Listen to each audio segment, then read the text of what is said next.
Betty O'Barley and Harry O'Hay were scarecrows. They scared lots of crows every day.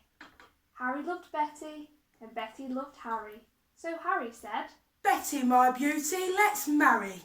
Let's have a wedding, the best wedding yet. The wedding that no one will ever forget."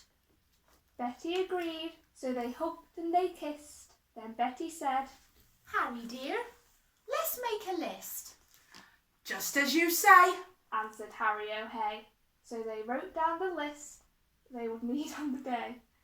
A dress of white feathers, a necklace of shells, lots of pink flowers, 2 rings and some bells. Then Harry gave Betty O'Barley his arm, and the scarecrows set off on a hunt round the farm.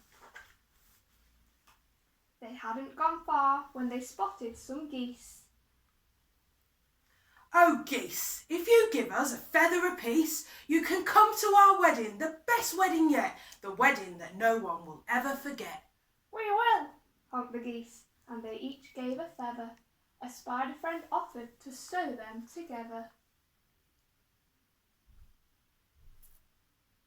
"Hooray!" cried the scarecrows. They hugged and they kissed, and they hurried back home and crossed dress off their list. Then Harry gave Betty O'Barley his arm, and they set off once more on their hunt round the farm. They hadn't gone far when some cows gathered round, and the bells round their necks made a wonderful sound. "Oh, cows, will you please come and make your bells ring for our wonderful wedding, the best wedding yet, the wedding that no one will ever forget?" "Yes," moved the cows. "we can tinkle our bells." Then a crab scuttled up with a necklace of shells. Some mice found 2 rings in a bin. They were certain the rings had belonged to an old farmhouse curtain. "Hooray!" Cried the scarecrows. They hugged and they kissed.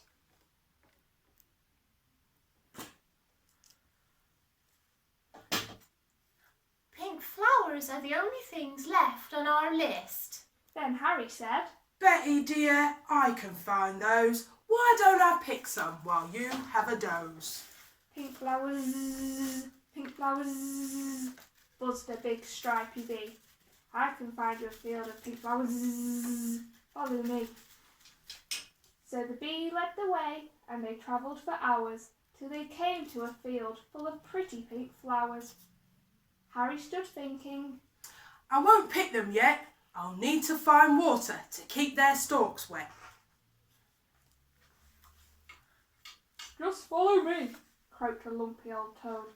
"There's a lovely wet pool at the top of this road." They climbed up the road. It was terribly steep. "I'm tired," said the toad, so they stopped for a sleep.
Early next morning they came to the pool.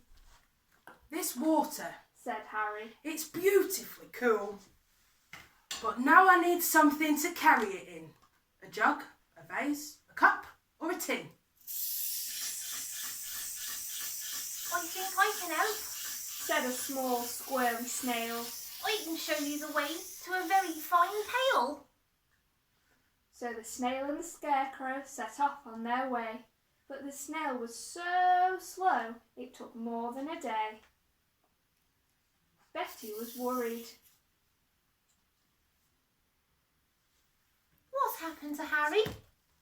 Where is the scarecrow I was planning to marry? The farmer came by with a frown on his face, and he made a new scarecrow to take Harry's place. Good day. Said the scarecrow. I'm Reginald Rake. He took Betty's hand and he gave it a shake. Together, He told her. we make a fine pair. You're really quite pretty, apart from your hair. Then he jumped in the tractor and told her. Hop in. I'm a really fast driver. Let's go for a spin.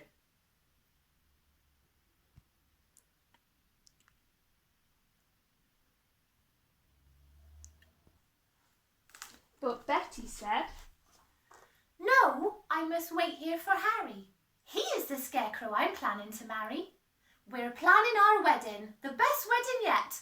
The wedding that no one will ever forget. Reginald laughed. Ha ha! You'll be waiting forever. Forget about Harry. I bet he's not clever. I must be the cleverest scarecrow alive. I can sing lots of songs. I can dance. I can drive. I'm dashing. I'm daring. I'm cool as can be. I can even blow smoke rings. Just watch and see. And he took out a big fat cigar from a packet the farmer had foolishly left in his jacket. But smoking is bad for you. Betty exclaimed. Really, you ought to be feeling ashamed. Don't be a fusspot. Said Reginald Rake. My smoke rings are staggering. Make no mistake. He struck up a light and he tried hard to smoke, but straight away started to splutter and choke. What happened next was completely unplanned. The lighted cigar tumbled out of his hand. It fell to the ground and it started a fire. Betty screamed, "Help!" as the flames flickered higher. But Reginald Rake said, I better be off. and he bounded away with a terrible cough. Then suddenly, who should appear on the farm but Harry O'Hay with a pail on his arm? Betty! Cried Harry. My very own wife! He poured on the water and saved Betty's life.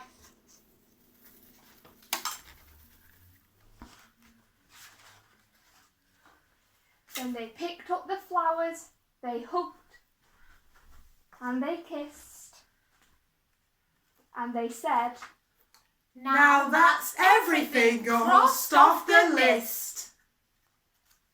So Betty O'Barley and Harry O'Hay wed one another the very next day. And everyone, even the snail, who was late, said, Don't they look happy? And don't they look great? This, they agreed, as they sprinkled confetti on Harry O'Hay and his beautiful Betty.